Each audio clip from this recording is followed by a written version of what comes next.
हिंदी का टॉपिक, हिंदी होते क्या है, उसमें क्या क्या होता है। कहने को तो कहा जाता है कि हिंदी बहुत ईजी है, पर बात है जब तक उसकी गहराई में ना उतरा जाए तब तक किसी समुद्र का पता नहीं चलता कितना गहरा होता है। उसी प्रकार आज हम हिंदी का बारे में डिस्कस करेंगे। हिंदी में सर्वप्रथम व्याकरण। व्याकरण होते क्या है, जिसके द्वारा हम शुद्ध पढ़ना, लिखना या बोलना सीखते हैं, उसे क्या कहते हैं, व्याकरण कहते हैं। व्याकरण में आता है वर्ण, वर्णमाला, स्वर, व्यंजन, वर्ण विच्छेद, समास, अलंकार, बहुत सारे होते हैं। इसके पार्ट्स होते हैं, हम आगे डिस्कस करेंगे। तो आज हमारा फर्स्ट टॉपिक है वर्ण। भाषा की वह सबसे छोटी मौखिक ध्वनि या उसके लिखित रूप को वर्ण कहा जाता है। मतलब कि वर्ण क्या है, भाषा की सबसे छोटी इकाई है जिसको क्या कहा जाता है, वर्ण कहा जाता है। जिसको हम मौखिक ध्वनि या उसके लिखित रूप को, या फिर कह सकते हैं वर्ण भाषा की वह लघुत्तम इकाई है जिसके खंड नहीं हो सकते, अर्थात जिसकी हम खंड नहीं कर सकते, जिसको हम टुकड़े नहीं कर सकते। जैसे ए,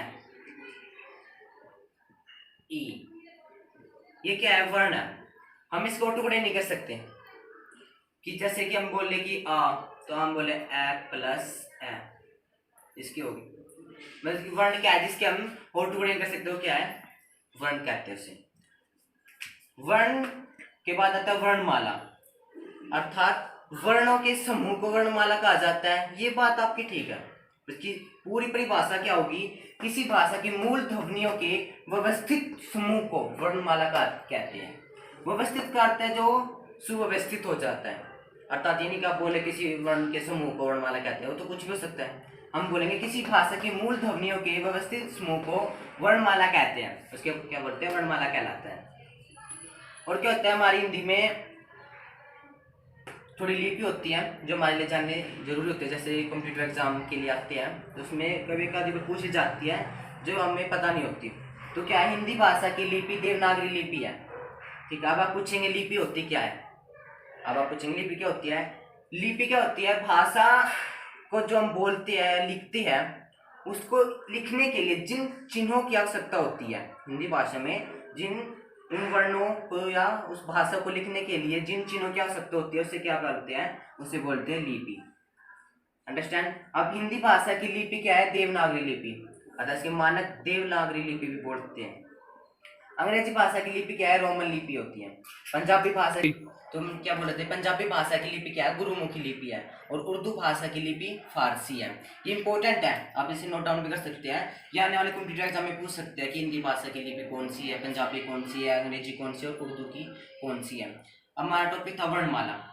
तुम बोला था किसी भाषा की मूल ध्वनियों के व्यवस्थित समूह को वर्णमाला कहते हैं। तो इसमें एक और होता है कि प्रत्येक भाषा की अपनी वर्णमाला होती है। जैसे हिंदी भाषा की वर्णमाला है, उसमें कितने वर्ण है, उसमें 44 वर्ण होते हैं। हिंदी भाषा की वर्णमाला में 44 वर्ण होते हैं, जिसमें 11 स्वर होते हैं और 33 व्यंजन होते हैं। उसी प्रकार जैसे अंग्रेजी है, इंग्लिश की वर्णमाला में क्या है, 26 अक्षर होते हैं, वो क्या होती है, वर्णमाला होती है उसकी। ठीक है, और हिंदी की वर्णमाला में 11 स्वर और 33 व्यंजन होते हैं, टोटल 44 वर्ण होते हैं।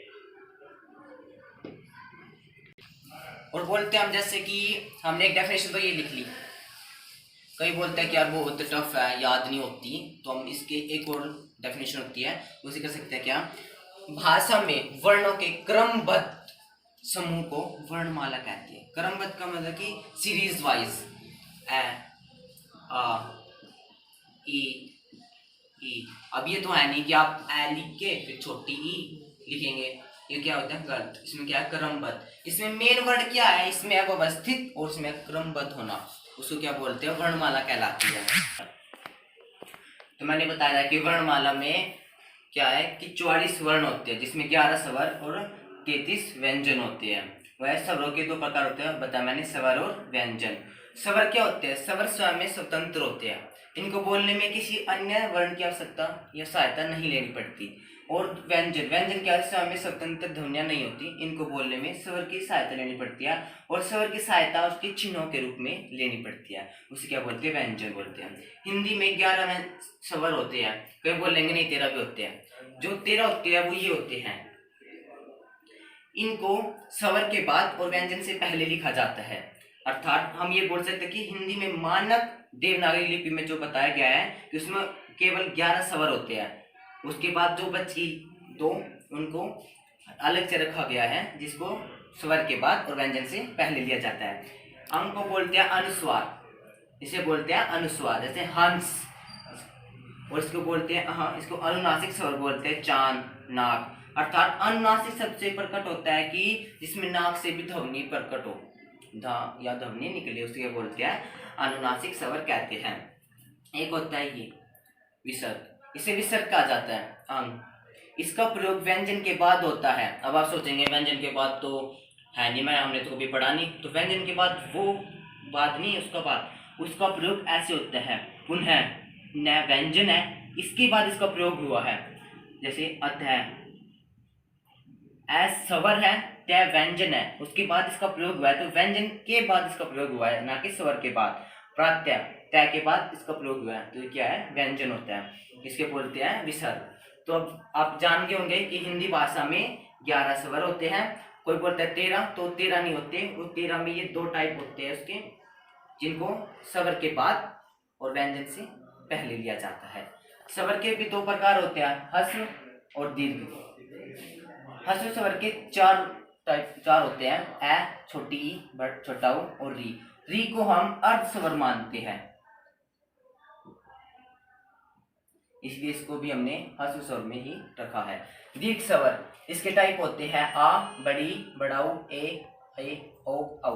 ये क्या होता है, दीर्घ स्वर की होते हैं। तुमने स्वर का बताया था, अब आते हैं व्यंजन।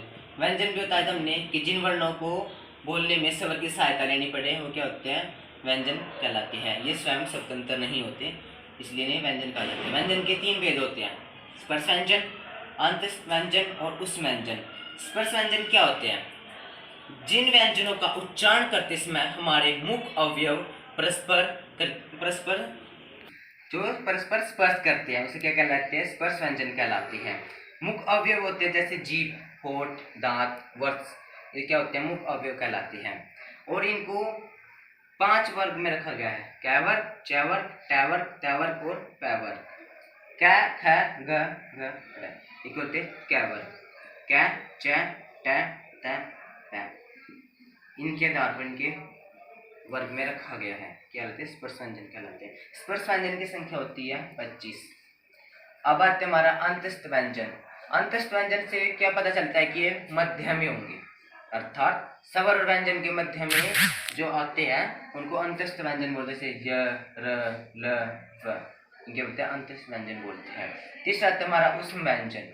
उष्म व्यंजन से क्या होता है, जब इनको बोलने में हमारे कंठ से तो वर्ण के 2 प्रकार के स्वर का मैंने आपको बताया था, व्यंजन। व्यंजन का बताया था कि व्यंजन क्या होते हैं, स्वयं में स्वतंत्र नहीं होते, इनको बोलने में स्वर की सहायता लेनी पड़ती है, अर्थात स्वर के चिन्हों की आवश्यकता लेनी पड़ती है। व्यंजन के 3 भेद होते हैं, स्पर्श व्यंजन, अंतस्थ व्यंजन और उष्म व्यंजन। स्पर्श व्यंजन की संख्या 25 होती है, अंतस्थ व्यंजन की संख्या 4 होती है, उष्म व्यंजन की संख्या भी 4 ही होती है। अब आते हैं स्पर्श व्यंजन होते क्या है। जिन व्यंजनों का उच्चारण करते समय हमारे मुख अवयव से या मुख अवयव में परस्पर संबंध या परस्पर स्पर्श होते हैं। मुख अवयव होते हैं जैसे हमारे होठ, दांत, जीभ, हमारे गला, कंठ, इसको क्या बोलते हैं, मुख अवयव। जो परस्पर स्पर्श हो उसके क्या बोलते हैं, स्पर्श व्यंजन बोलते हैं, जैसे कैवर, कै, ख, ग, घ, ठीक है। इसको हम 4 अर्थात 5 में वर्गों में विभाजित कर देते हैं, कैवर, चैवर, टैवर, तैवर और पैवर। इनको पैवर, चैवर, टैवर इसमें रखा गया है, स्पर्श व्यंजन करते हैं। तो हमारा सेकंड आता है अंतस्थ व्यंजन का होता है। अंतस्थ व्यंजन का नाम से पता चलता है जो मध्य में हो, अर्थात स्वर और व्यंजनों के मध्य में जो होते हैं क्या बोलते हैं, अंतस्थ व्यंजन बोलते हैं। इनकी संख्या 4 होती है, य, र, ल, व। अब आता है उष्म व्यंजन। उष्म व्यंजन क्या होता है, जिनको बोलने में हमारे कंठ से उष्म उत्पन्न होते हैं या फिर हमारे कंठ वाइब्रेशन होते हैं, छ, ह, श, उनके बोलते हैं उष्म व्यंजन बोलते हैं। तो हमने बताया था उष्म व्यंजन जिसमें कंठ में वाइब्रेशन हो या फिर कंठ से उष्म उत्पन्न होती है। और अंतस्थ व्यंजन क्या होता है, जो स्पर्श व्यंजन और उष्म व्यंजन के मध्य आते हैं उन्हें क्या बोलते हैं, अंतस्थ व्यंजन बोलते हैं। स्पर्श और उष्म व्यंजन के जो मध्य आए उन्हें अंतस्थ व्यंजन की संख्या 4 होती है। आपके टॉपिक क्लियर हो गया। अब एक होता है हमारा संयुक्त व्यंजन। संयुक्त व्यंजन भी होते हैं जिसमें स्वर और व्यंजन दोनों संयुक्त हो, अर्थात दोनों के मिलाप से जो बने वो क्या संयुक्त व्यंजन कहलाते हैं। जैसे अक्षय क श अ, त्र त र अ, इसे बोलते हैं अक्षत्र, जैसे अक्षत्रिय, त्रस्त ज्ञानी और श्रम, ये इनसे बनने वाले वर्ड है। ये क्या है, स्वर और व्यंजन दोनों से मिलने के बाद बनते हैं, तो इनके क्या बोलते हैं संयुक्त व्यंजन। ये स्वयं में ही संयुक्त होते हैं तो इनके क्या बोलते हैं संयुक्त व्यंजन कहलाते हैं। अब आता हमारा उच्चारण स्थान कि कौन से वर्ण का क्या उच्चारण स्थान है, कहाँ से वो बोला जाता है और कहाँ से उसकी ध्वनि प्रकट होती है। तो भैया प्रथम आता हमारा कंठ है, गले से, जो गले से क्या क्या बोलते हैं क ट क वर्ण वाले जितने भी बोले जाते वे कंठ से बोले जाते हैं। क वर्ण के जितने होते हैं उसमें एक होता है क वर्ण और है, क ख ग ड़ और है, ये क्या कंठ है, गले से बोले जाते हैं। एक होते हैं तालव्य, तालव्य का अर्थ होता है क्या होता है जो तालु से बोले जाते हैं, तो उसमें क्या होता है च य और श। च वर्ग में क्या आता है च छ ज और य और श, ये क्या होता है तालव्य। एक होते हैं मूर्धन्य, मूर्धन्य में क्या आता है ट वर्ग, ट वर्ग में ट ठ ड और ट ण और श। अब आप पूछेंगे कि ये कहाँ से होता है क्या होते हैं, तो हिंदी व्यंजन में इनके विकसित रूप को ये कहा जाता है। इनकी हमें आवश्यकता पड़ी हिंदी में, इसलिए इनका आविष्कार हुआ। वो कहते हैं ना आवश्यकता आविष्कार की जननी है, ऐसे इनके विकसित रूप को ये कहा जाता है। इसका प्रयोग जैसे गुड़िया, घड़ी, आगे इसका यूज, इसका प्रयोग हम यहाँ करते हैं, इसलिए इनके विकसित रूप को कहा जाता है। अब हमारा तय दंत है, अर्थात दांत, त थ द ध दंत। वत्सर्य दंत मूल से न श ज र ल, ये इंपॉर्टेंट, इसमें क्या है न। कई बार पूछते हैं कि न वर्ण जो होता है वो उसकी ध्वनि कहाँ से निकलती है, अर्थात किस मुख से किस कहाँ से होती है, तो उसकी उत्पन्न होती है वत्सर्य या फिर दंत मूल। एक होता है ओष्ठ्य, प फ ब भ म। एक होता है दंतोष्ठ, ओष्ठ का अर्थ होता है जी, दंतोष्ठ व, ये इम्पोर्टेंट, सॉरी मैं बताना भूल गया, ओष्ठ होता है होठों से और तालव्य होता है जीभ से, इसे मिस्टेक हो गई मिस्टेक। एक होता है दंतोष्ठ में आता है व, मतलब कि दंत ओष्ठ जो दांत और होठ जिसमें मिलते हैं उसको बोलते हैं दंतोष्ठ होता है व। एक होता है कंठ तालु ए, जो कंठ होता है इसके ऊपरले भाग अर्थात यहाँ से जो बोला जाता है वो क्या बोलते हैं ए, और होता है कंठोष्ठ ओ औ औ। एक होता है नासिक्य ड त्र न ण न और म।